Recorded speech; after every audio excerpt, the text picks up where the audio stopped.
وزیر اعظم محمد شہباز شریف نے سعودی شہزادہ الولید بن خالد بن طلال کے انتقال پر گہرے دکھ اور افسوس کا اظہار کیا۔ انہوں نے ایکس پر اپنے پیغام میں کہا کہ شہزادہ الولید بن خالد کی وفات کی خبر سن کر بے حد رنج ہوا۔ ان کی طویل اور ہمت بھری جدوجہد دنیا بھر میں لوگوں کے لیے دعا اور تعریف کا سبب بنی۔ وزیر اعظم نے خادم الحرمین الشریف شاہ سلمان بن عبدالعزیز، ولی عہد و وزیر اعظم محمد بن سلمان، شاہی خاندان اور سعودی عوام سے دلی ہمدردی اور تعزیت کا اظہار کیا اور دعا کی کہ اللہ تعالیٰ مرحوم کو جنت الفردوس میں اعلیٰ مقام عطا فرمائے۔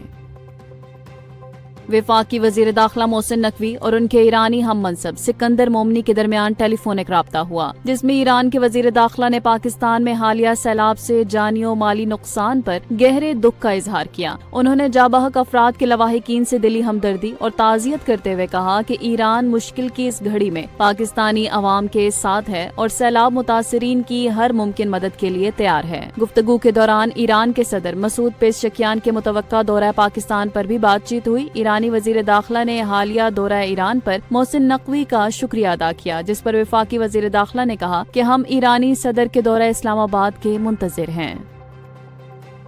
نائب وزیر اعظم اور وزیر خارجہ سینیٹر اسحاق ڈار 8 روزہ سرکاری دورے پر نیو یارک پہنچ گئے ہیں، جہاں وہ اقوام متحدہ میں مسئلہ فلسطین کے 2 ریاستی حل پر منعقدہ بین الاقوامی کانفرنس میں پاکستان کی نمائندگی کریں گے۔ ترجمان دفتر خارجہ کے مطابق اسحاق ڈار 21 سے 28 جولائی کے دوران سلامتی کونسل میں پاکستان کی صدارت کے تحت اعلیٰ سطحی تقریبات کی سربراہی کریں گے اور نیو یارک و واشنگٹن ڈی سی میں 2 طرفہ و کثیر الجہتی ملاقاتیں بھی کریں گے۔ نیو یارک آمد پر اقوام متحدہ میں پاکستان کے مستقل مندوب اور امریکہ میں پاکستانی سفیر نے ان کا استقبال کیا۔ الیکٹرک گاڑیوں کے فروغ کے لیے حکومت نے روایتی انجن والی گاڑیوں پر نئی لیوی نافذ کر دی ہے۔ ایف بی آر کے مطابق 1300 سی سی سے کم انجن والی گاڑیوں پر 1%، 1300 سے 1800 سی سی پر 2% اور 1800 سی سی سے زائد پر 3% ایڈ ویلرم لیوی عائد کی گئی ہے۔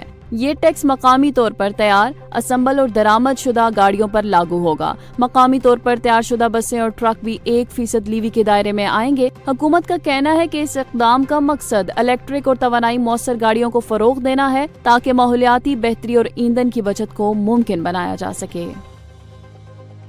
مسلم لیگ نون کی قیادت کی مری میں اہم ملاقات ہوئی، جس میں پارٹی صدر نواز شریف، وزیر اعظم شہباز شریف اور وزیر اعلیٰ پنجاب مریم نواز شریک ہوئے۔ ڈونگا گلی میں ہونے والی اس طویل ملاقات میں پنجاب کابینہ میں توسیع، مجوزہ آئینی ترامیم اور نئے چیئرمین الیکشن کمیشن کے تقرر سمیت کئی اہم فیصلے کیے گئے۔ ذرائع کے مطابق ملکی سیاسی صورتحال، آئندہ قانون سازی اور اتحادیوں کے ساتھ مشاورت پر بھی تفصیل سے گفتگو ہوئی۔ نواز شریف نے زور دیا کہ تمام آئینی اور انتظامی معاملات میں اتحادی جماعتوں کو اعتماد میں لیا جائے اور ان کی رائے کو ترجیح دی جائے۔ انہوں نے وفاقی اور صوبائی حکومتوں کو ہدایت کی ہے کہ سیلاب متاثرین کے نقصانات کا فوری سروے کیا جائے اور انہیں مناسب مالی امداد دی جائے۔ پنجاب میں پی ڈی ایم اے نے مونسون بارشوں کے چوتھے طاقتور سلسلے کے پیش نظر بیشتر اضلاع میں الرٹ جاری کر دیا ہے۔ ترجمان کے مطابق یہ سلسلہ 25 جولائی تک جاری رہے گا اور لاہور، راولپنڈی، مری، گلیات سمیت متعدد علاقوں میں شدید بارش کی پیشگوئی ہے۔ فیصل آباد، سیالکوٹ، بہاولپور، جھنگ، سرگودا اور ملتان سمیت دیگر اضلاع میں بھی بارشیں متوقع ہیں۔ ترجمان کا کہنا ہے کہ بارشوں کے باعث دریائے راوی، چناب، جہلم اور ستلج میں پانی کے بہاؤ میں اضافے کا خدشہ ہے، جبکہ دریائے سندھ کے تونسا کے مقام پر درمیانے درجے کا سیلاب ریکارڈ کیا گیا ہے۔